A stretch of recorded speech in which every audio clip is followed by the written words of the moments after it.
This is East Asia Tonight. Good evening, everyone. I'm Jill Newbron, and here are tonight's top stories. A blend of old and new. Singapore's Prime Minister unveils his new cabinet, appointing 3 key coordinating ministers. 6 ministries, including defence, education and transport, will see new faces at the helm. Bullying and protectionist. China vowing to follow these words with retaliation against new US semiconductor export controls. Nvidia boss Jensen Huang says restrictions on the sale of China of sophisticated AI chips have been a failure and cost his company market share. The backlash in Japan over remarks by the agriculture minister, and it's cost him his job. Taku Ito said he never pays for rice as he gets it free, even as locals struggle with the staple's sky-high prices.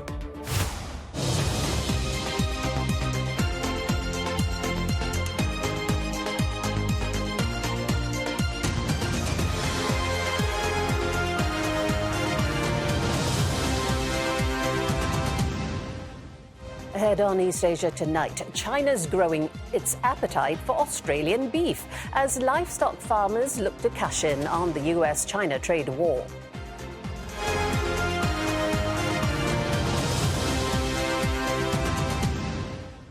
All that ahead, but first, Singapore has unveiled its new cabinet lineup for its 15th term of government in what Prime Minister Lawrence Wong calls his strongest team for the country. It's made up of both steady and experienced hands, as well as new and younger ministers. There will be 9 new political office holders, including 7 who are newly elected MPs. 4 office holders are promoted. Mr. Gan Kim Yong will stay as Deputy Prime Minister and will be Singapore's only DPM. Now, they will be sworn in on Friday. This is my cabinet at the beginning of this new term of government. And as we embark on our next phase, the team is slightly bigger than what we had before because we are in transition. I expect to make further adjustments in 1 or 2 years' time when more of our junior office holders are ready to step up. I've done my best to put together an effective government to take Singapore forward in these uncertain and turbulent times. I ask Singaporeans to give me and my team your full support. We will do our best to serve you and to secure a brighter future for you and your families. So let's take a look at the new cabinet lineup, shall we? Prime Minister Lawrence Wong, Senior Minister Lee Hsien Loong, and Deputy Prime Minister Gan Kim Yong will keep their roles. PM Wong will double up as the Finance Minister. DPM Gan will continue to helm the Trade and Industry Ministry. Ms. Indrani Raja will continue as Minister in the Prime Minister's office. Mrs. Josephine Teo will lead the Digital Development and Information Ministry. Newcomer David Neo will be the Acting Culture, Community and Youth Minister. Mr. Chan Chun Sing will be the new Defence Minister and the Coordinating Minister for Public Services, which is a new role. Mr. Desmond Lee will fill in at the Education Ministry while keeping his role as Minister in charge of Social Services Integration. Dr. Vivian Balakrishnan continues to be the Foreign Affairs Minister. The Health Ministry will still be helmed by Mr. Ong Ye Kung, who will also be the Coordinating Minister for Social Policies and Minister in charge of Ageing Issues. Mr. K. Shanmugam remains as the Home Affairs Minister. He will also be the Coordinating Minister for National Security. The Law Ministry will now be led by Mr. Edwin Tong. Manpower Minister Tan See Leng will continue in his role. He will also be the Minister in charge of Energy, Science and Technology. Mr. Chee Hong Tat will take over the National Development Ministry. Mr. Masagos Zulkifli will continue his role as Social and Family Minister. Ms. Grace Fu remains the Sustainability and the Environment Minister. She is also the Minister in charge of Trade Relations. Cabinet newcomer Jeffrey Xiao will be the Acting Transport Minister. This is a changed world, and so entering this new phase, our first priority will be to secure Singapore's position in this new environment, secure Singapore's position in advancing our interests overseas, but also in steering Singapore through great economic uncertainties and changes. Of course, we can elaborate more on this in due course, and there will be opportunities to do so when Parliament opens. Turning our focus back to East Asia, China has warned that it may take legal action against anyone applying U.S. restrictions on the use of Huawei artificial intelligence chips. The latest rift in the hotly contested AI space takes place barely 2 weeks after the two sides reached a tentative truce over tariffs. CNA's Tang Se-hui reports. China's Commerce Ministry fights back against new U.S. guidelines that target advanced Chinese semiconductors, specifically tech giant Huawei's Ascend chip. An unnamed ministry spokesperson cited in the statement released on Wednesday morning condemned the U.S. for what it called abuses of export controls to contain and suppress China. It said such actions violated international law. It also warned that any organization or individual that assists or implements the U.S. measures will be violating Chinese laws and must bear corresponding legal consequences. PRC side is probably trying to send another signal to the U.S. to make sure that the U.S. hears them before deciding on whether they want to take action. So it's a warning, and I think it's a reservation of the right to retaliate. What that retaliation might actually look like, it's not entirely clear. What we've seen with PRC retaliation previously is that it doesn't have to be symmetrical. So when there was tariffs, they restricted rare earths. So there can be some calibration. While the latest statement reads strong, it isn't the first time Beijing has raised serious concerns about U.S. export controls. Analysts believe it's part of an ongoing multifaceted U.S.-China competition and efforts to shape wider global public perception. And with the semiconductor industry remaining one of the most contested areas between both countries, concessions may be hard to come by. Just because there seems to be progress on the trade front does not mean that the US and PRC have gotten out of their technological competition. That still goes on. So easing off on the trade front may mean that it's just the trade. On other elements such as technology, it could still continue. On elements such as perhaps contestation over right to access over sea lanes, that could still happen as well. I think it's useful to remember that these things happen semi-independently of each other. US and China made a truce in Geneva early this month to scale back tariffs for 90 days. But with the stakes so high for both sides, tensions will likely continue to simmer in the future. Tang Se-hui, CNA, Beijing. Well, Nvidia CEO Jensen Huang took center stage again today at the annual Computex event in Taipei. This time not just to talk about chips, but also geopolitical supply chains as well as China. Mr. Huang had a lot to say, from Taiwan's strategic role in the AI boom to his blunt criticism of U.S. export controls. Now, CNA's Victoria Jen was there. She's joining us now with the highlights from that. First of all, Victoria, what was Mr. Huang's take on the export controls and how it's impacted Nvidia? Well, he was pretty direct. Jensen Huang said that the export control have failed. Nvidia had to write out billions of dollars because of the ban on selling advanced chips like the H20 to China. That's a massive loss, both in sales and in future opportunities. He said China's AI market would be worth $50 billion in 2026. But his bigger point was about strategy. Now, China has 50% of the world's AI researchers, and they're not stopping. Huang said that if they can't build Nvidia's technology, they will just use homegrown chips, and they're getting better fast. He argued that cutting off access doesn't stop AI development in China. It just pushes them to double down on their own technology. He also pointed out that back when the Biden administration started, Nvidia had 95% market share in China. Now it's down to 50%. So from his perspective, these restrictions hurt U.S. companies more than they help. So his message is to let American companies compete in China. Victoria, as you were one of the reporters that was selected to pose questions to the Nvidia CEO, what did you end up asking? I asked him about how trade tensions will impact Nvidia's global supply chain and Taiwan's role. Now, Jensen made it very clear. He said that Taiwan is becoming more important than ever. He said that we're at the start of the AI factory era, which needs physical infrastructure everywhere. And Taiwan is already racing ahead with factories and buildings going up all over the island. Now, he acknowledged that countries like the U.S. want to bring some manufacturing back home. But he said it's neither realistic nor necessary to do everything onshore. Instead, what is needed is balance. Do what makes sense at home and also build resilience globally. And that's where Taiwan comes in, with the talent, the speed, and the capacity to deliver. He also stressed that for this AI boom to happen, governments need to step up, especially when it comes to energy. Now, these AI factories use a lot of power, and without strong infrastructure and energy support, you can't grow the industry. So in Nvidia's view, Taiwan is and will stay a critical piece of the global AI puzzle. Jill? All right, we leave it there for now, but thank you so much. CNA's Victoria Jen, who is live in Taipei. Pakistan has vowed to deepen trade and investment ties with China. Islamabad says the two countries agreed to maintain close cooperation and boost cooperation in areas such as agriculture and industrialization. Now, both the Chinese and Pakistani foreign ministers met in Beijing yesterday.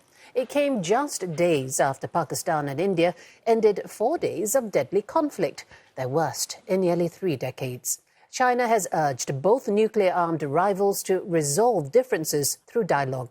Chinese Foreign Minister Wang Yi reaffirmed Beijing's firm backing for Pakistan during the talks, from defending its sovereignty and security to supporting its path to development and stronger global standing.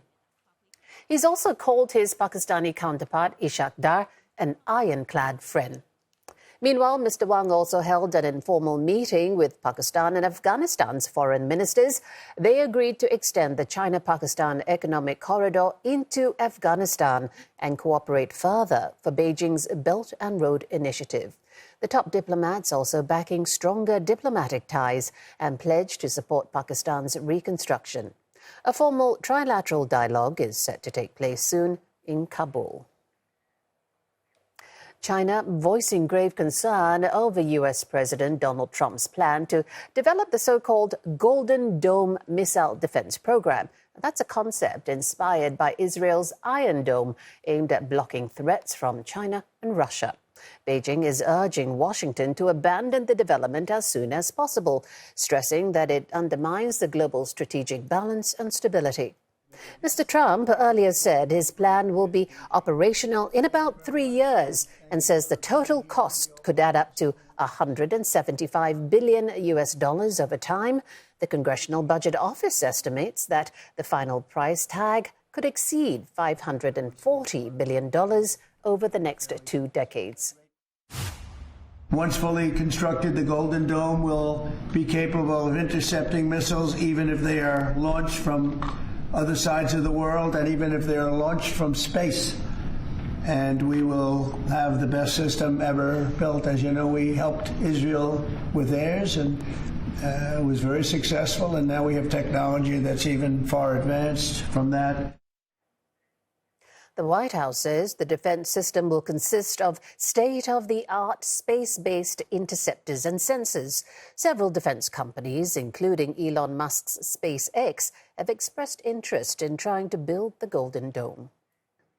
Earlier, we spoke with Grant Newsham from the Japan Forum for Strategic Studies, and we asked him about the value of the Golden Dome that he sees could add to the U.S. military posture. When you're dealing with threats like we are, and I'm referring to the People's Republic of China, North Korea, Russia, Iran, that now have the capability to hit us. And we know what the nature of those regimes are, that the United States, and I would say any free nation, if it can help it, cannot let itself come at a disadvantage. You will find in this sort of a face-off that the more ruthless party always has the advantage.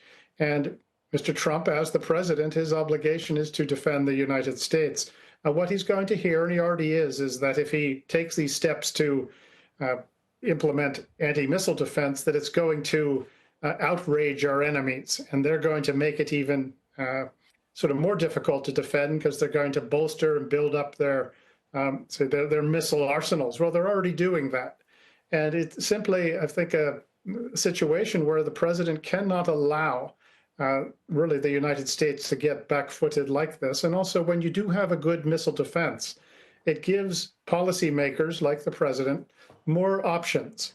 If you don't have it, then what you find is that your only option, really, if you really get threatened, is to threaten the other side with thermonuclear war.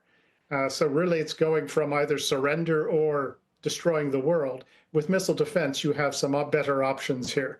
But the arguments against it are the same ones that really were used when President Reagan was suggesting these things, and also right after World War II, when the idea was, well, the Russians only act like they do because they're scared of us. So if we ease up and show them we're not a threat, then they'll behave nicely. Well, that didn't work out very well. So really, this is something we've seen before, and we'll see how far it goes. Coming up on East Asia tonight, declining shipments to the US weigh on Japan's export growth, threatening to hit the country's fragile economic recovery. And Honda shifts gear to focus on hybrids as global demand for EVs loses traction.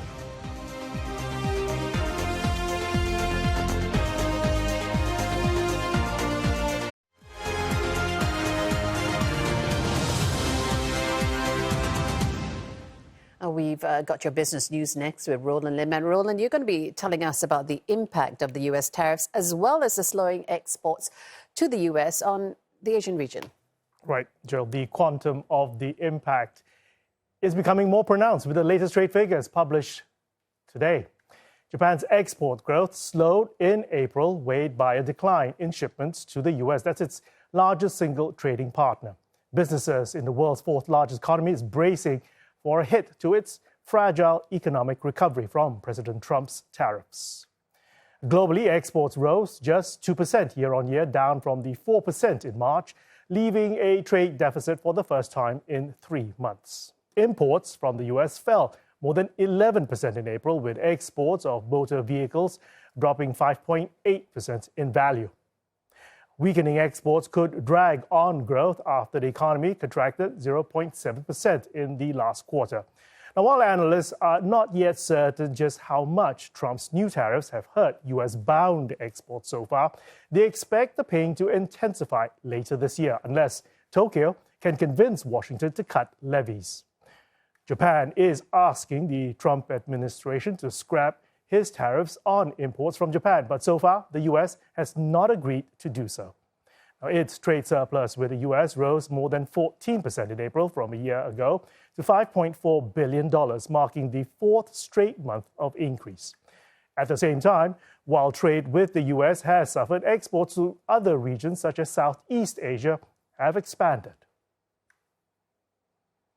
The Japanese yen has also gained against the dollar, eroding the value of exports in yen terms. It is now trading at 143 against the dollar, down from about 155 just a year ago.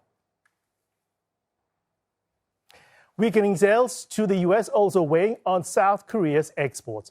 Overall shipments fell 2.4% year-on-year in the first 20 days of May, while exports to the US plunged 14.6% on year. Last month, exports showed that unexpected strength was lifted by robust semiconductor demand. But early signs suggest that rising trade tensions are beginning to affect South Korea's other key industries, including automobiles, which have been hit by a 25% levy. The auto industry accounts for 27% of South Korea's exports to the US, which takes in nearly half of the country's car exports. Meantime, the government is trying to secure a trade deal with the US following a second round of ministerial-level talks. Last week, Seoul is now on a working-level technical discussion with Washington, aiming to secure full tariff exemptions by finalizing a trade package by early July. Honda is scaling back its EV investments given slowing demand. It has decided to shift focus to developing hybrids instead, aiming to launch 13 next-generation hybrid models in the 4 years from 2027. Japan's second biggest automaker after Toyota dropped a target for EV sales to account for 30% of its sales by 2030 financial year. It has also slashed its planned investment in electrification and software by that year to 30%. Honda is among a number of global car brands, including Toyota and Jaguar Land Rover, dialing back EV investment due to the shift in demand in favor of hybrids. Now, that's as governments around the world ease timelines to meet emissions rules as well as EV sales targets. Tracking markets in the Greater China region, the investor sentiment getting a boost from the strong Hong Kong debut of the world's biggest electric vehicle battery giant, CATL. Hong Kong's IPO market has seen a sharp revival this year, with total proceeds year-to-date reaching $9 billion. That's a 320% on-year increase, according to UBS. The Shanghai Composite ending the day 0.2% higher. Shenzhen, the second was up, doubling that, 0.44%. And in Hong Kong, the Hang Seng Index, 0.6% up. As global trade negotiations take shape, Standard Chartered's Rajat Bhattacharya highlights several reasons to stay positive on Chinese equities. China is our preferred market in Asia because of a couple of reasons. One is that we have seen the trajectory of trade talks lower, the heat on the trade negotiations lower. We saw the substantial tariff cuts. That reduces the worst case scenario on Asia and China assets, which was that this trade war will continue. So that's a relief. The second aspect is in terms of the earnings, the expectations that are coming through. So the earnings season is just kicking off there in China, and we expect particularly the technology sector there benefiting from DeepSeek AI chatbot that is dispersing growth across the sector. And it creates demand, it broadens demand, it creates demand. That is going to show in earnings, not just in Q1, but in coming months, and coming quarters, which is more important for earnings expectations. So we are particularly bullish on the Hang Seng Technology Index within China. Calls from the International Monetary Fund for Washington to reduce the national deficit and to tackle the U.S. debt burden. That's with rising concern about President Trump's plans for sweeping tax cuts. The IMF's first deputy managing director noted that the U.S. debt to GDP ratio is ever increasing. The federal government debt held by the public amounted to 98% last fiscal year as compared to 73% just a decade ago. The White House defends the tax cuts, saying that they will pay for themselves when combined with deregulation, as this would lead to higher growth. Trump's tax bill is currently winding its way through Congress. The level of debt has been worrying investors, with ratings agency Moody's move to strip the U.S. government of its last AAA credit rating at the end of last week. The IMF is also highlighting U.S. tariff policy as a brake on growth. It smashed its U.S. growth forecast over the impact of Washington's tariff policies last month. And that is the latest in business. Roland, thank you kindly. Coming up on East Asia tonight, the Japanese agriculture minister resigns after a firestorm over comments he had too much rice when prices have gone sky high. We talked to our correspondent Mitch Uchda about the fallout. And China says it's seriously concerned about the U.S. Golden Dome missile shield and asks Washington to give it up.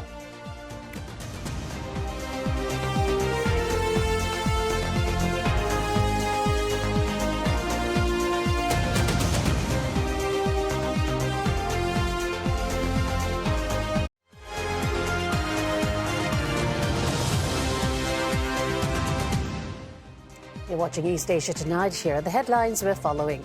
China warns of legal action against anyone applying new U.S. semiconductor export controls on the use of AI chips by Chinese tech giant Huawei. Tech giant Nvidia's chief Jensen Huang says U.S. restrictions on the sale of advanced AI chips to China have been a failure, boosting Beijing's tech ambitions in the process. And public fury in Japan after the country's agriculture minister said he never pays for rice as he gets it free. Japan's agriculture minister has resigned after his remarks about buying rice fueled an uproar and drew criticism over the government's inability to resolve shortages for the staple grain. The minister said at a weekend political fundraising party that he, quote, had never had to buy rice, thanks to gifts from supporters. Ito later said sorry for his remarks, saying his resignation has been accepted by Prime Minister Shigeru Ishiba. 私としてはですね、今、国民の皆様方が米の高騰に大変ご苦労されている。そういった中で所管の大臣として、極めて不適切な発言をしてしまった。このことは改めて国民の皆様方に心からお詫びを申し上げたいと思います。Former Environment Minister Shinjiro Koizumi is next in line. Mr. Ishiba says he is counting on Mr. Koizumi's reform-minded stance to produce results. The gaffe came at a particularly sensitive time ahead of a national election in July. A Kyodo News poll released on Sunday shows support for the cabinet has fallen to a record low. The government has rolled out measures since March to curb rising prices, and that includes releasing tons of rice from its emergency stockpile, which had little impact. とりあえずみんなでもないとしょうがないから我慢してね、4800円でも5000円でも買ってるけど、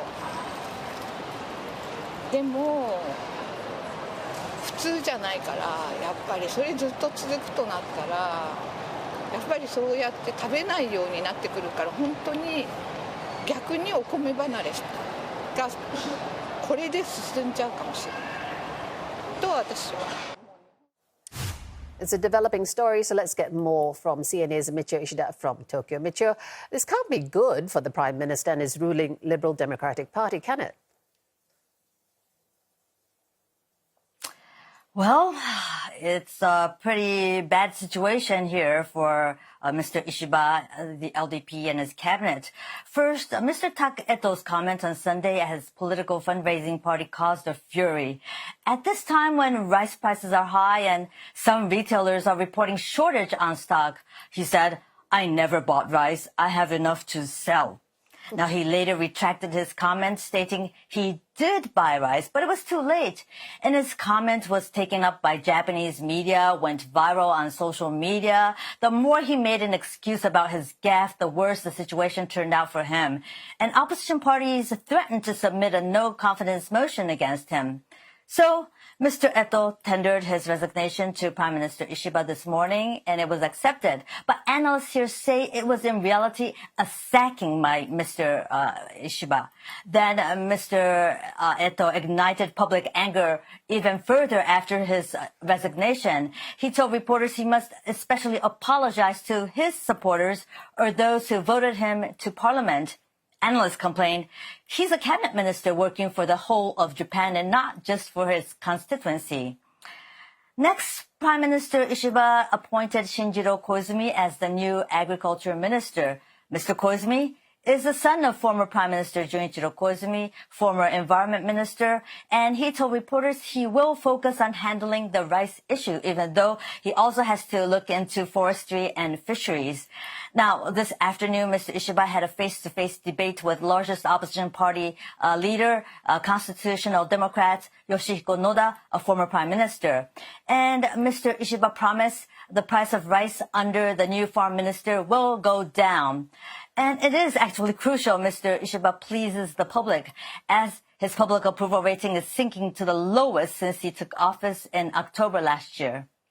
Yeah, this issue of rising prices of rice is such a sticky issue, isn't it? Why is it so critical that Mr. Ishiba deal with this issue and deal with it soon? Well, first, rice prices doubled during the year. For 5 kilos, for instance, its retail price is around $30, around 4,300, 4,500 yen, depending on the brand you want. And for the Japanese, rice is a staple. Now, Consumer Co-op said 95% of those it surveyed consume rice at least once a day. And I myself tend to have rice for either lunch or dinner daily. So the rice saga is affecting the public's dining table. And the rice industry is a highly protected industry with farmers receiving subsidies. And there's a strong link between parliamentarians and rice farmers. Actually, many of us here are perplexed why there is not enough rice out for consumers. I've been speaking to rice farmers. They said they were growing about the same amount of rice every year. They're wondering, too, where their rice has gone. On the other hand, it's true there are less farmers as they are aging. Then there's the question, who's in charge of the distribution? Who's responsible? Now, Japan Agriculture is the entity which has been the big distributor. But today, many farmers tell me they are dealing with other parties. That may be one of the reasons why it's hard to track down where the rice is going. Japan has reserved rice, and so far the rice shortage saga for reserve rice has been released 3 times, and the latest release in April was 210,000 tons. But the Agriculture Ministry said only 10% of rice released reached consumers. Now, the Ishiba government has to address this problem, which could become the biggest issue in the upcoming upper house election in July. All right, appreciate all that. CNA's Michio Ishida, live from Tokyo. Now, a major defense equipment trade show opened in the Japanese city of Chiba today. It's been hosted in the country for the 3rd time, and this year it's drawing a record number of exhibitors as military spending rises. Here again, Michio Ishida with more. Drones were among the military equipment on display at this defense trade show called DSEI in Chiba. Exhibitors from a record 33 countries participated, a reflection of increased demand as geopolitical tensions rise. The defense sector is looking for more opportunities with countries such as Japan, which announced plans for its biggest military buildup since World War II back in 2022. Global military spending hit $2.7 trillion in 2024, a 9.4% rise from 2023, driven up by conflicts such as in Ukraine and Gaza, according to the Stockholm International Peace Research Institute. For Japan specifically, which previously identified national security threats posed by China, North Korea, and Russia, it is set to increase defense spending to about 1.8% of GDP this fiscal year, after having long capped such expenditure at about 1%. Japan's defense ministry is investing in the areas of cyber defense and space.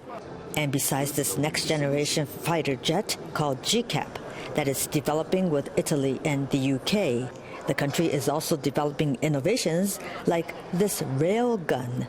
The showcase of the railgun technology is one of the topics which visitors might be interested. It is one of the technologies that can change the game. As long as you have the electricity, you can shoot.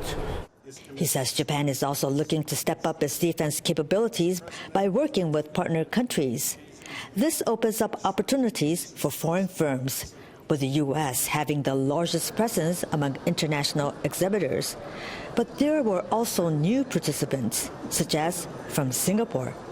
We see a growing market here in Japan where there are needs that can be addressed. Digitalization is not so advanced for the Japanese market. So that's where we come in. We hope to partner some companies to offer what we have learned and done from digitalization and bring it into the Japanese market. Homegrown companies, including startups, are also eyeing a slice of the pie in areas such as AI and mapping technology. About a third of the 471 exhibitors were from Japan, the highest ever. From technologies being used outside of the defence industry that can now be used inside, whether that be cyber, AI, mapping, sensing, we have such a plethora of the best start-up and medium-sized enterprises. For me, that's a fantastic testament to Japan's recognition of their role in increasing and strengthening security in the Indo-Pacific region. The trade show will be held till Friday. Michio Ishida, CNA, Chiba, Japan. The Chinese Army's most frontline troops against Taiwan has held a military exercise on the same day the island's president celebrated his first year in office. State media, CCTV, said the People's Liberation Army sent armored vehicles into waters off southern Fujian yesterday. Taiwan reported 15 aircraft and 8 naval vessels spotted around the island. Beijing considers Taiwan part of China's territory and has not ruled out the use of force for reunification. Taipei, on the other hand, has insisted on its sovereignty. On to another disputed waterway. The U.S. and the Philippines held joint military drills dubbed the Maritime Cooperative Activity, or MCA, in the South China Sea yesterday. Now, this is the first such exercise by the ally states' coast guards and air forces. And that's a show of force that Manila says reflects its whole-of-nation approach to maritime cooperation. The Philippines' Chief of Armed Forces says the joint drills show their commitment to modernize their defense capabilities and strengthen security partnerships. China is calling on the U.S. to stop what it calls the politicizing of COVID-19 origins tracing. Beijing says Washington is putting pressure on global institutions and attacking countries that have stepped up support for the World Health Organization. The U.S. earlier dismissed the WHO as bloated and near death, asking other countries to join them in creating new institutions. Washington says it had been WHO's top donor and accused Beijing of putting, quote, undue influence on the organization to serve its own interests. Beijing says it is open and transparent, sharing information about the virus at the earliest possible time, supported origins tracing led by the WHO, and invited expert teams to the country for joint studies. A March 2021 joint report says the most likely hypothesis was that the virus jumped from bats to humans through intermediate animals. But little progress has been made as to how the pandemic began. Now, the US-China war of words comes as a new wave of COVID-19 hits the region, with cases sharply rising in China, Hong Kong and Taiwan, among others. Some experts say the number is expected to peak and subside by the end of June. China is expected to buy more beef from Australia as trade uncertainty continues to affect international beef markets. Roger Maynard speaks with Australian farmers about the impact of America's tariff policy on their supply and where they see Chinese demand going.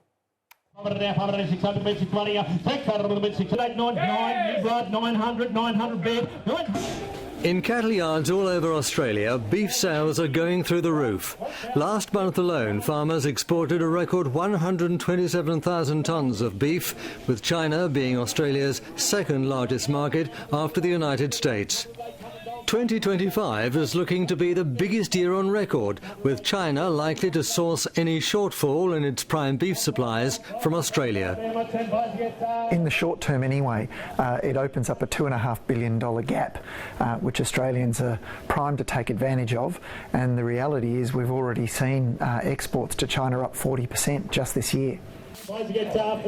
While it's too early to say if the recent uplift in sales to China can be attributed to the Trump tariffs, the popularity of Australian beef is being felt in livestock markets across the nation, like this one in the small rural community of Rutherford, near Maitland.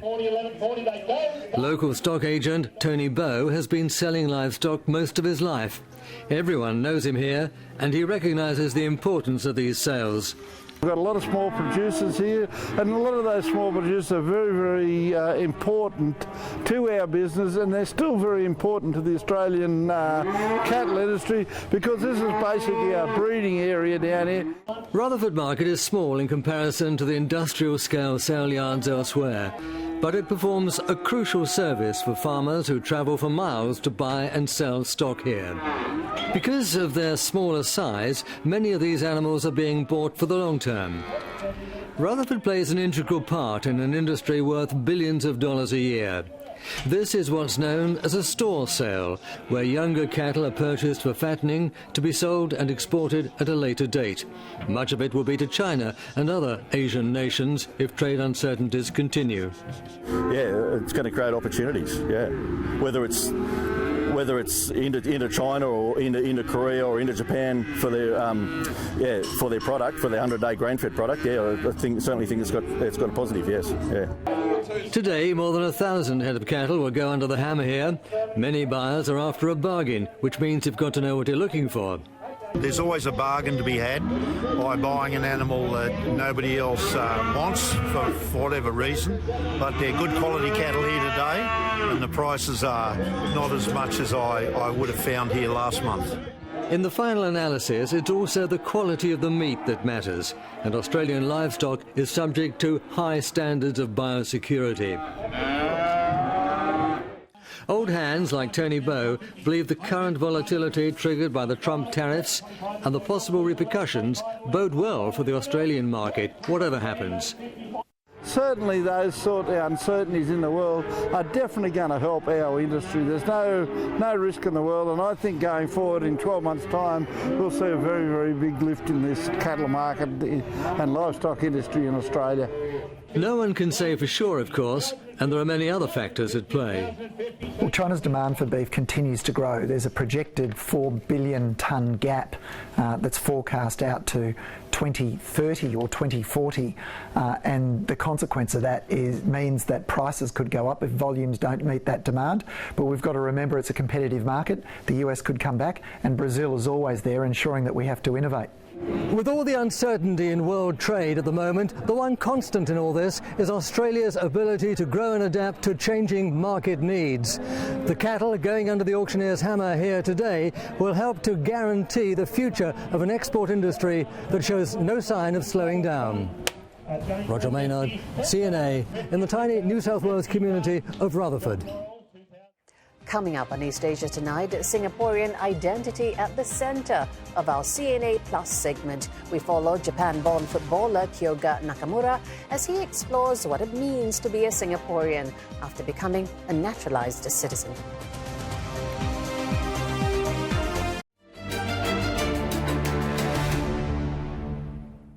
Around 24,000 immigrants became Singaporean citizens last year. Aside from a passport change, what does it mean to truly be Singaporean? The latest series from On the Red Dot explores what it means for new citizens to assimilate into the Lion City. It begins with Japan-born footballer Kyoga Nakamura's journey as a naturalised citizen. Here's a preview.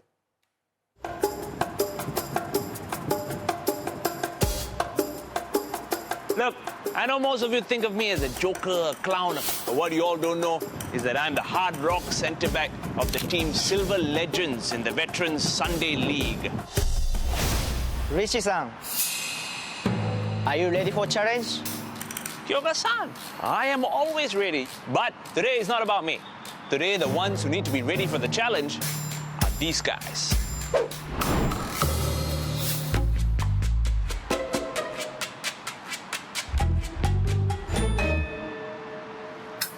We got Joash in goal. There's going to be two teams. The idea is to do a 1-2 and shoot to try and beat the goalkeeper. The first team is going to be the young St. Andrews boys. And the second team is going to be the senior veteran legend me together with the real footballer, Kyoga-san. Ready? Oh! Hey! Alamak! Ah, Kyoga-san, it's up to you now, man. Oh! Yeah! Oh! Oh! Yes! Oh! Yes! Good save, keeper!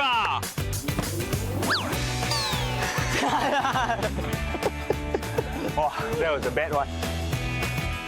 Clearly, I'm a liability to our two-man team. Oh, you guys really didn't give me any chance out there. Huh? Luckily, I had a national team footballer with me. Do you support any teams in the English Premier League? Manchester United. Manchester United. Same as him. How about you, Radit? Manchester City. Manchester City. Yeah. Kyoga-san. Manchester City. Manchester City. What's up with Yes. this? Hey, stop it, okay? I'm a Liverpool fan, okay? What about the Singapore Premier League? No, I don't really watch local football. No. Yeah, no. Nothing. Do we know which team Kyoga-san plays for in the league? Tampines Rovers. Tampines Rovers, Yeah. you know that? Okay. Yeah. What do you feel is the current state of local football, in your opinion? I feel that there are not a lot of people watching. So if you see games in England with their huge stadiums, they've got 50,000 people watching. And games in Singapore, I think it would be pretty lucky if you get 5,000. I mean, with English Premier League, you have all these big name stars, great players in Singapore, like Kyoga, might not have the same exposure. So more exposure, improve the game overall, and fans will come. Yeah. What do you feel about having non-Singapore born and bred players playing for the Singapore national team, like Kyoga-san? I think someone of his caliber could help us get good results and increase the excitement level for Singapore football. I agree with him, but the problem is if your whole team is foreigners, there's no sense of identity. Yeah, so I think like having Singaporeans like born and bred is an important point also. Kyoga-san, you heard what these boys have to say about the state of local football. How do you feel about that? They watch English Premier League, but they never watch our game. So I need to inspire young player to come to watch and become professional football player. You were playing professional football in Japan. Yeah. Now, Singapore and Japan, two very different levels in the FIFA World Football Ranking, yeah. right? Japan is 15, Singapore is around 160. Yeah. Why would someone come from Japan to Singapore to play professional football? When I was 22 years old, Arbex Niigata Singapore president watched my play and he impressed with my play style. Oh, he watched you in the trials? Yeah, Okay. and he gave me offer. It's good offer for me because when I was in Japan in Division 3, I couldn't wear and I couldn't progress forward my professional career. So I have to decide a big change. So the big change was Singapore. Yeah. What were some of the challenges that you faced when you first came to Singapore? Language. Language? Yeah. Because in Japan, I never use English. First year, I played for the Arbex Niigata Singapore. There is 80% Japanese player. We speak Japanese. So when you moved to Tampines Rovers, that's when the real challenge Yeah, really big challenge for me because most player is Singaporean. So I have to speak English. That's why I'm slowly getting better in my English skill. Well, if you think that looks fun and informative, you can catch it on CNA at 10:30 p.m. on Saturday. It's also available on MeWatch and CNA's Insider YouTube channel. In other news, Japan is riding a tourism high with foreign visitors in April up 28.5% compared to the same month last year. And that's a record 3.91 million people. A weaker yen has made Japan an even more attractive destination, helping the country welcome a whopping 36.8 million visitors last year. The government is looking to double annual arrivals to 60 million by 2030. But it's not just about the numbers. Authorities want to spread visitors more evenly throughout the country, as well as the calendar, to reduce overcrowding at tourist hotspots, especially during the cherry blossom and autumn foliage season. Well, if you're in Japan this week, you might want to check out the Azuma Odori Festival, showcasing the dying art of the geisha. The festival in Tokyo is marking 100 years for the first time ever. Geishas from 19 Japanese regions are taking part. Around 180 of them will take to the stage in small groups for 2 shows each day. The geishas from Tokyo's Shimbashi district have been rehearsing their moves under the watchful eyes of their instructors and accompanied by live musicians. People sometimes confuse geishas with courtesans, for geishas are trained masters of refined ancient art forms, and their work does not involve selling sex. In fact, the word geisha means person of the arts in Japanese, and their skill sets go beyond dancing and singing. Geishas once made a living from entertaining Japan's wealthy elite at traditional restaurants called ryote. But business socializing has evolved, resulting in a much smaller pool of clients. That is it for East Asia Tonight. Don't forget headlines anytime at cna.asia. We're also on Facebook and YouTube. Bye-bye.